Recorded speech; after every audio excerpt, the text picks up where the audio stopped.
Hi, everybody.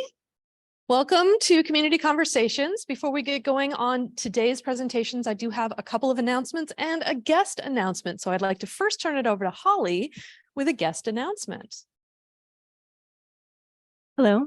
I'm just making an announcement on behalf of the Longview Library and the Kelso Public Libraries. There's a new book club that has just commenced in both locations, and everyone is welcome to join. The subject it's called Book Club for Our Times, and so we're going to be doing books about topical issues like politics, climate change, wealth inequality, gender, and the Longview Library the group will meet on the first Monday of the month at 6 p.m.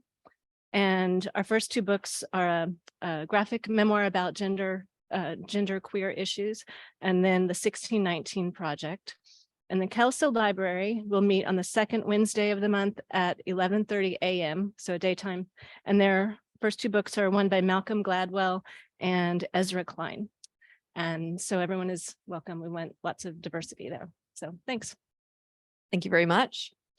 We also have Lindsay from the LCC library, who's got a selection of romance novels. So if you want to check something out, if you're inspired by the talk today, feel free to visit her in the back afterwards, and she will hook you up there. Also, a couple of announcements. Our session last week was canceled due to illness with Chris Tower on banned books. It's obviously a very important and timely topic. We're going to bring Chris back. Hey, speak of the devil, and he shall appear. Not to call you a devil, Chris. But we're going to schedule Chris to be talking during next quarter's Community Conversation series. So look for that in April. We'll have our full schedule as soon as possible up on our website, lowercolumbia.edu/conversations. And next week, continuing this series, we're going to have Distracted by Monsters, the storytelling genius of Stephen King. And that's going to be Adam Wolfer and Mavorneen Reister talking about that. So please join us again next week for a continuation of our book series here. But today I'd like to welcome a new speaker to our series. This is Hilary Walther. She's an avid romance reader who fell into an insta-love relationship with romance novels.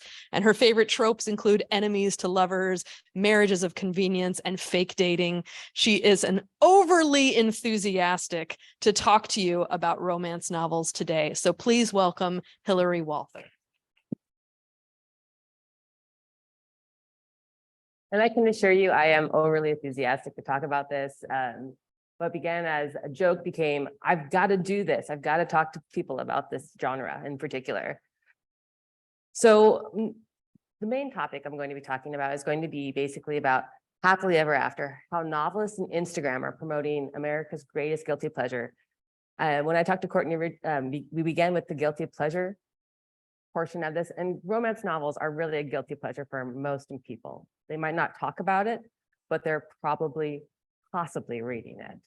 And then we're also talking about it on Instagram or Book Talk, and we'll get there. That's in the future. So I'm going to talk about four big things: what romance novels are and who reads them, how society prefers to close the door on what romance readers are or who they are.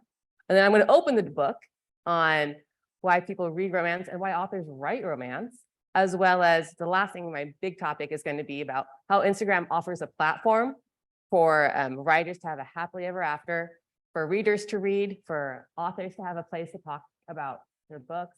It's a great avenue. So first off, what is a romance novel? People kind of have a convoluted idea about it. There's two key elements. One, there's a love story.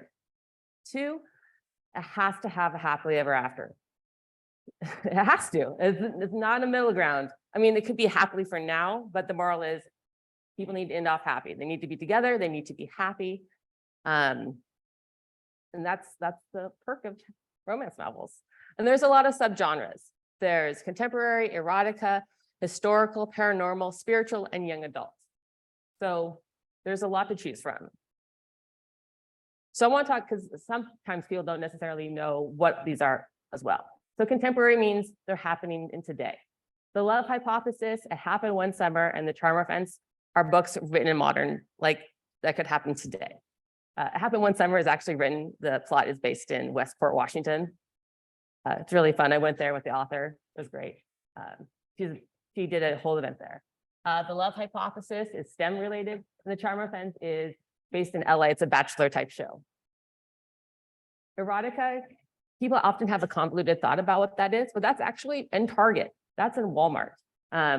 It's just a little bit more explicit. You've probably all heard of 50 Shades of Grey. Neon Gods also is very popular. You might see it in, I've seen it now in Target. Hooked is also more Kindle Unlimited, it's a Peter Pan retelling. Historical blew up this year, or in the last couple of years, with Julia Quinn and The Duke and I, as you guys have possibly heard of Bridgerton. That was on Netflix and that exploded the market. Fun quick fact about Bridgerton, the author Julia Quinn lives in Seattle, and if you ever order a book of hers, I recommend ordering it through UW bookstore because she signs every copy from UW bookstore. Lisa Kleypes, as well as Sarah McLean.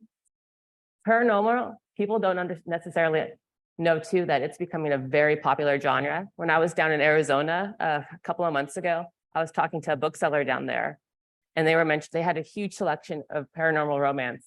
And what they were talking to me about was people don't necessarily realize how popular that genre is and how many books are selling in that genre. So most of these are often self-published because big publishers don't necessarily take them on. One of this being Monsters and Muscles, Squeak, and Ice Planet Barbarians. And Ice Planet Barbarians is now huge. It's getting pretty covers, and we'll talk about that later and the ramifications of pretty covers. There's also spiritual, where they might be having more like Christianity-based or Amish-based books as well. Young adult, which we've also seen translate really quickly onto Netflix or other streaming services. All the Boys I've Ever Loved was on there, as Red, White, and Royally Blue is very popular, and it's becoming on, I think it's gonna be on Prime soon. And then suspense, Mexican Gothic is it's a more scary kind of book, as well as a love story still involved, and Colleen Hoover. This is kind of something that's kind of random, but Colleen Hoover sold more books than the Bible last year. It's shocking to most people, but she exceeded with you might see it on there, like this is us. I'll get you guys a list if you need one, but she sold a lot of books. So who reads these? Well, everybody does, but we just don't talk about it necessarily. The #1 selling genre is romance erotica, with selling 1.44 billion last year. The next genre is crime and mystery with 728. The publishing world does love romance. We just don't necessarily talk about it because the numbers speak for themselves.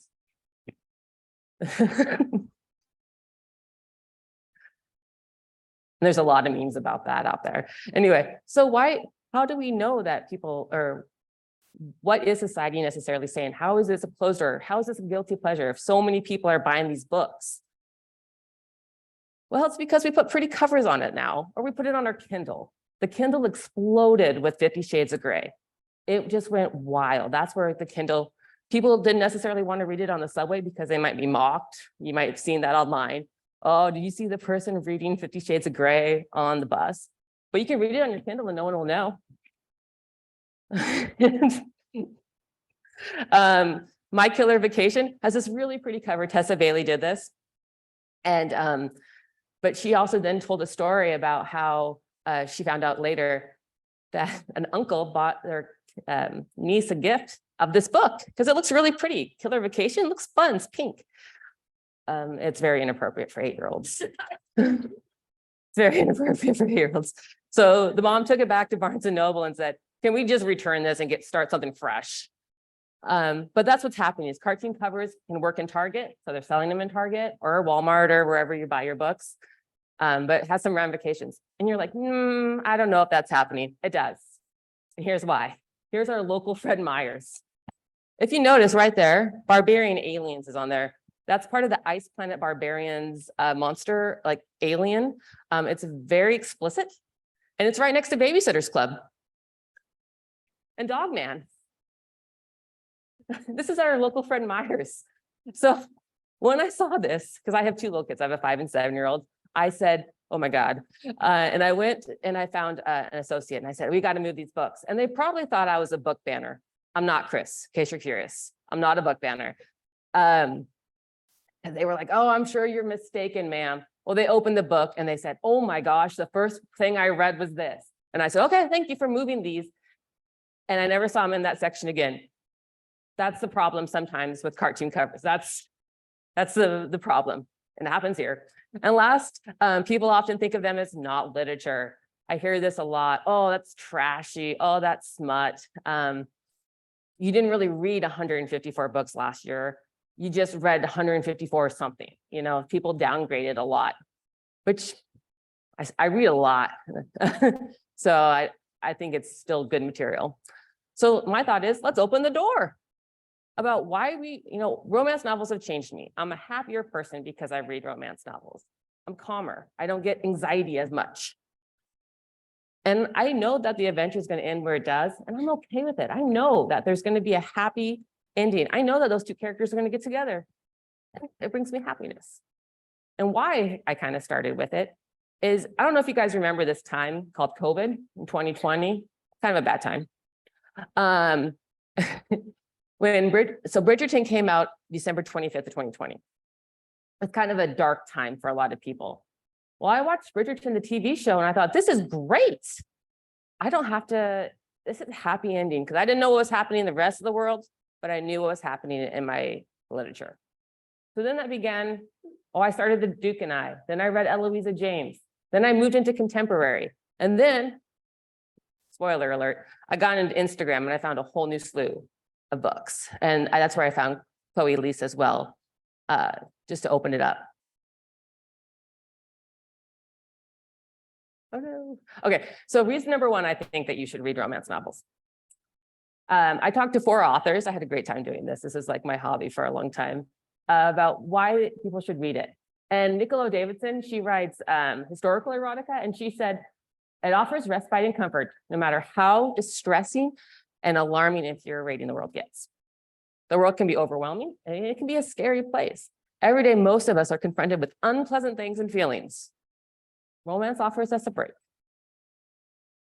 I thought that was like a beautiful way of saying it, because I go to my job every day and it's stressful. I'm a teacher in public schools.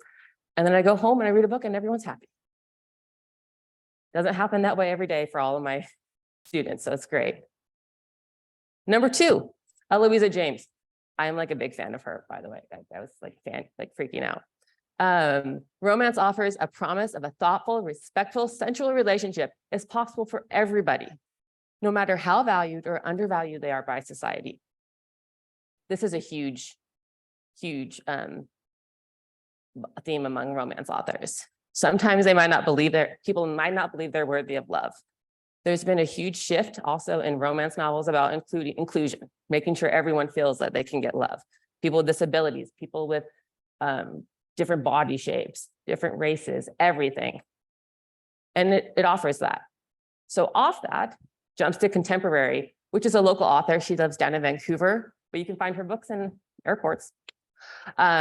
Reason number 3 is romance is my favorite genre because it's so diverse. No matter my mood, I always can find a romance novel that brings me joy. I love writing romance novels because it's an opportunity for me to tell the kinds of stories I needed to read when I was younger. And it allows me a platform to convey that everyone is deserving of love. I mean, that's beautiful. She talked to me a lot about how she listened when she was younger, she didn't necessarily see the stories that she felt like she needed to see in her youth about what love can look like for different people, especially people in the LGBTQ plus. And now she writes stories about them. And they're beautifully written. She actually used to be a teacher down in Vancouver. It's nice. Okay, now we're going to get to how people get their information from Book Talk. So Book Talk is a hashtag on an app, and it helps promote new books. Book Talk is huge. Bookstagram is a popular hashtag on Instagram to review and promote books. This is what we do. We are, oh, I'm losing my mind right now. I know Michelle Yeohan, but Jamie Lee Curtis. We are celebrating, we are promoting, we are the people saying, yes, this is a great genre. Yes, you should read it. And we make a lot of memes about it. Like, we make a lot of memes. We spend a great deal of time on contemporary memes out there. And I believe that the romance genre is pretty excited we're doing this. So one of the things that we do is people might get an ARC, which is an advanced reader copy. You're not going to see, this is a self-published book by one of the authors who is published by other books, but she is not published. Since it's an anthropology, it's not published, so published her. You might tell them your followers, you might gain followers on your Bookstagram account, and you might tell them, this book is great because here's why. There's 5 great authors. There's a supermarket of dark themes. There's a villain and villain, and that's a huge theme too. Because remember, in romance novels, everyone deserves love. So there are many books out there with villains falling in love with other villains, but they still have a happily ever after. There's a pining villain, which means that there's this villain that wants to be with that other person, but they can't. There's some kind of roadblock that's hitting them. Then there is a theater scene that might be extra spicy, as one might call it. And it's an open door, which means you're going to be reading a lot of detail about what's going on in these scenes. So that also lets you know as a reader beforehand if you feel comfortable reading spicier scenes or if you feel uncomfortable reading spicy scenes. And then the authors get this material because you tag them and they put it to all of their followers. And then that way, everyone knows what's going on. The author's happy because you gave them a beautiful little clip, and the reader's happy because they got a free book. We're happy for free books. We spend a lot of money on books. We're okay with free books. My husband can attest. We spend a lot of money on books. We also do, this is another example where we might find on Instagram or Book Talk. You might do another one where it's, oh, these books, this is independent author, Kat Wynn, and it's an extra, and then she actually sent me this book, these 2 books to read. So I would know to tell it to my followers. And I also like Instagram too, because you can change your identity. People might not know who you are, but I like to know that's anonymous. Another thing we do on Instagram is to promote the genre, is we talk about books that are excited that are coming out for 2023. This makes authors happy, so we do pre-sales. Pre-sales help out authors because they help to them go into contracts. The more books they're pre-selling, the better contract they get the next go around. I'm honestly waiting for my book to come in right now, Secretly Yours from Tessa Bailey. I hope it's home when I get home today, but neither here nor there. They also do color themes too.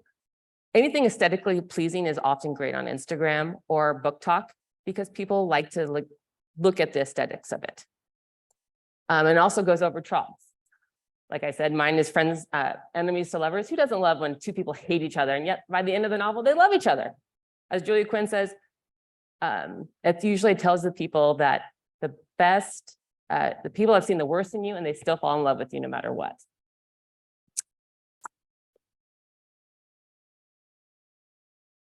And one of the last things my husband even encouraged me to write on here was book bingo. We do this. This is how we promote the genre, how we're going to read more books. Because I knew I needed to get a certain spot. Oh, I needed to get work rivals to get my bingo. So I should backtrack, I'm sorry. So every single spot here has a trump or something, a scene that happened in your book. And when you find that scene, you read that book, after you finished it, you can dab it with a little dabber, I did. And then you can work to get a bingo. The Rip Bodice does this down in LA. Every summer they have a new one. I went down there this summer and I checked it out. And then they also give suggestions if you're missing a spot. So the Battle Royale, as well as Love Luca from Mariana Zappa, it's just a great hobby. And you work with friends and you work with associates and you help promote the genre as well. So you're probably wondering, Hilary, you're talking a lot, but I don't necessarily believe that this is truly happening. So I talked to two of my favorite booksgrammers, and I said, so let's talk. Does this really move the dial? And yeah, it does. So Danny, she has 13,000 followers. She reports that she knows personally of a few authors that have went from nobody self-published to having book deals now. That includes Scarlett St. Clair, Hannah Grace, and Laura Theasa. They were self-published, now they have book deals. That's huge. By going through the avenue of self-published, going on Bookstagram, going and promoting yourself. Kate has 42,000 followers. She reports that yes, there are people that want to hear about your book. They're more likely to buy it. It's advertising. It's really simple. And Kate promotes a lot of paranormal romance, monster romance. And Danny is more involved in just contemporary romance.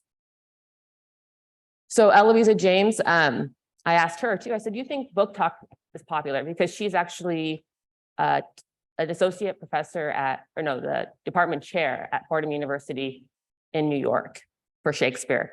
I said, does book talk, Bookstagram really have more visibility? She said, absolutely.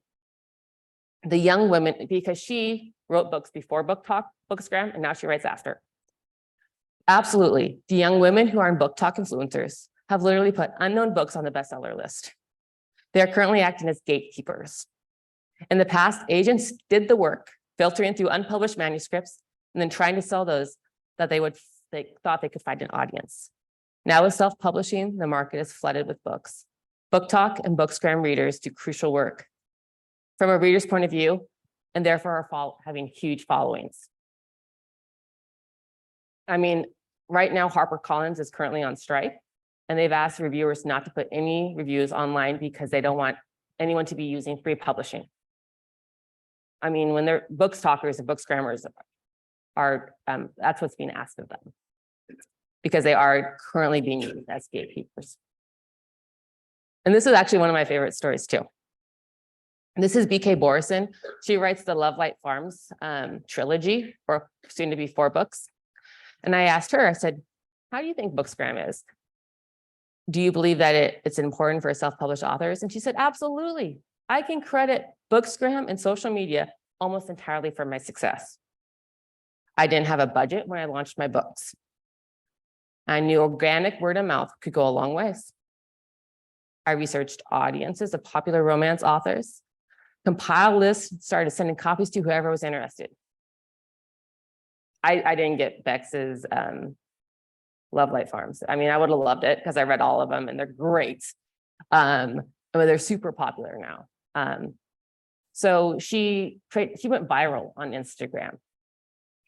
She all of a sudden had books and shelves to Barnes and Noble, self-published books, nonetheless, but still there. And it was exciting. And then I said, well, did this work? Did this campaign work for you? I mean, I know she went viral, but I want to see, viral and making sure she's getting money. She said, it's funny, because actually before I've submitted on Kindle Unlimited and self-published, I went to Berkeley and I gave them my manuscript and I said, hey, here you go. Never heard from them, never once. So she self-published. Let's see how it would go. In less than a year, she actually now has signed an agent, and Berkeley contacted her as well as other publishers, knowing that the book has went viral and it's profitable. And now she has a book deal with Berkeley they bought the first 3 books. They're buying the 4th book that she's going to write, and then the book for the next series. She's got another series in the books. Book Talk and Bookstagram are working, and the publishers will love them. And they love romance novels because we know it sells. 1.44 billion, that's right there. And I know you're curious. I know you're curious. You're probably like, Hilary, do you have any recommendations? You're welcome. I do. It's hard not to. So, and I know the librarian has books back there too. So, Eloisa James, who I've talked greatly about the entire time because she's like amazing. The Beauty and the Beast retellings are pretty popular in romance novels because I hate to tell you this, all, we all grew up, or we didn't all grow up, but we've all seen probably Beauty and the Beast or Cinderella and all those retellings. Romance novels are kind of like that, except now they're just more adult themes. Might be a spicier scene involved in there. So there's a Beauty and the Beast retelling. Again, the magic is a friends to lovers with class difference. The Duchess Steel, that's another Beauty and the Beast. 9 Rules to Break When Romancing a Rake. I didn't know what a rake was 2 years ago. Now I know what it is. It's okay. It's version like of a Playboy or of basically a partier, as in today's kind of standards. Duke for Hire by Nicola Davidson, as well as Julia Quinn, The Duke and I, which is Bridgerton. And I did see in the library, there was quite a few Julia Quinn books in there, in case you were curious, at the LCC library. And then contemporary, which I adore contemporary, has been doing a huge influx of trying to be as inclusive to all different people as possible, which has been really great, because sometimes I hear people say, oh, they're just written for this genre. Well, now they're written for everybody. Love Light Farms, who's now going to be published and is going off Kindle Unlimited. She's got 2 books on there. And then The Kiss Quotient, that's about a neurodivergent woman, both of Asian descent, her and her, not my husband, but spoiler alert, I'm sorry. But there's a lot of people that are writing books about neurodivergent or people with autism and these kind of, in this genre. It happened one summer. I'd read it and head on down to Westport. Why not? Check it out. I went, did that, had the tarot gone, I went to the grocery store there and was explaining to the cashier, I was here for the Happened One Summer book. And he had no idea what I was talking about. And then he met a lot of women that day when every single person was there for the conference. I don't think he was as excited by the end because we were all the Tarragon aisle. Not My Type has a person in a wheelchair. She does an all access series with different disabilities and how they find love. It's not very often you find someone with a wheelchair disability in a romance book, but they're definitely trying to be more inclusive. I also read this book when I was down in LA at the Rift Bodice Book Club. It was great. Sorry. The Love Hypothesis is STEM orientated, which is always nice to see women in STEM roles. It's a PhD student falling in love. Weather Girl is another one that's kind of unique because it's people often complain, oh, I only see the Fabio books with males. Well, this book is a heavier gentleman in this book, so that's great. And then The Charm Offense is LGBTQ, and it's 2 different men falling in love, as well as one with an Asian American descent as well.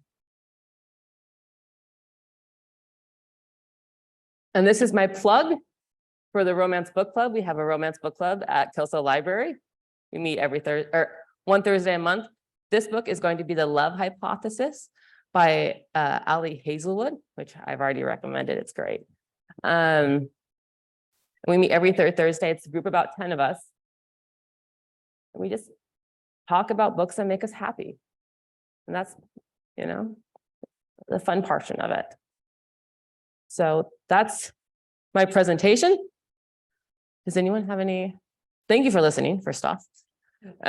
And so my conclusion is romance novels may be a guilty pleasure, but they're very much a book genre for everybody out there. Does anyone have any questions?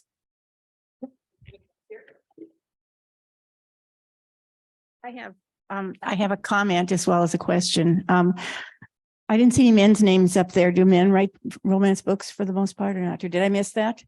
Men do write romance books, but it's not as popularized. Oh, they aren't. Oh, okay.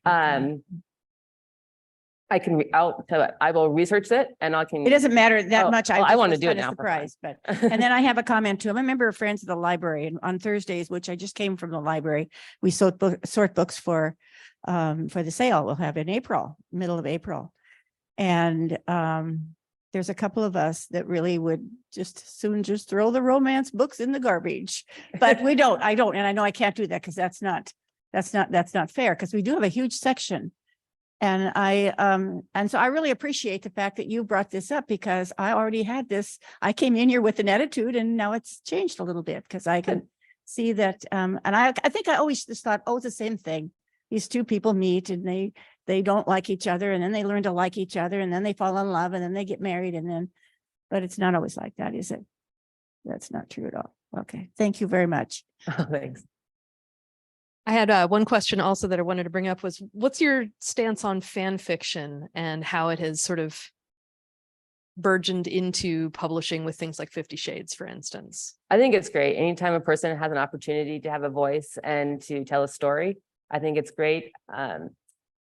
Especially because I'm a teacher, so I work a 9 to 5 or 8 to 7:30, whatever.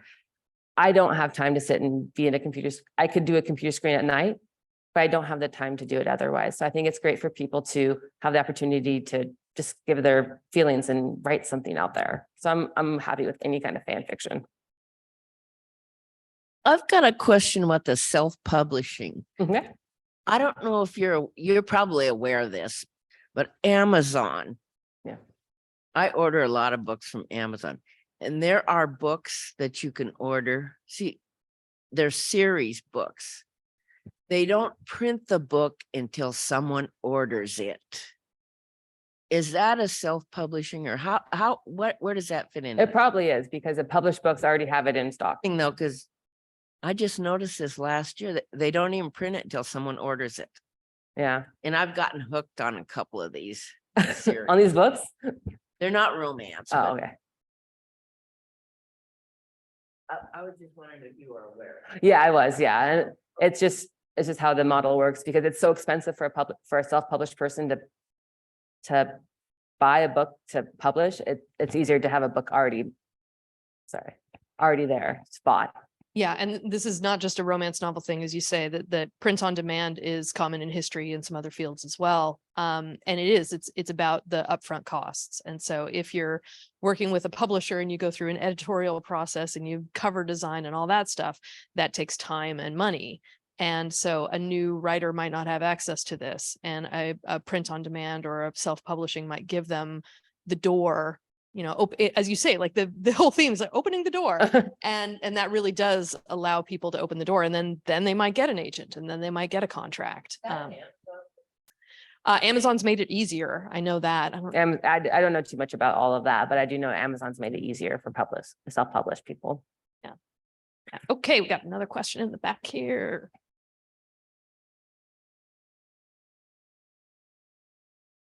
Thank you for the presentation. My question is age. You brought that up when you talked about Walmart or wherever it was, those books in what age were you when you became interested? Because you have a young adult category here, when you became aware that you wanted to read romance novels. I think that I was always reading romance novels, and I didn't necessarily know they were romance novels. Twilight's a romance novel, and I didn't necessarily know it was a romance novel. I've always been, I just didn't realize there was a genre particularly for it. So I've always kind of been dabbling in it, but I didn't know the importance of the genre until probably a couple of years ago when Bridgerton hit, and I realized, whoa, there's this huge open door. The categories are open. Julia Quinn's talking about it, and the authors are very good at promoting other authors. They love to. They want to promote the genre. Sarah McLean's actually a huge lobbyist for that. Okay, coming over here.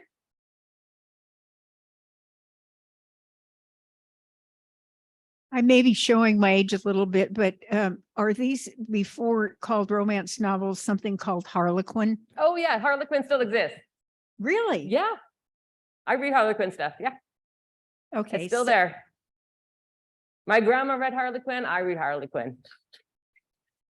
Okay, it's a good one. I understand what you're talking about. Yep. And Harlequin actually now has different imprints for different subgenres and things like that. So I went to grad school with a woman, and she was in my dissertation writing group. So studying history, becoming a history professor, all that stuff. She wrote romance novels on the side, which she makes more money at.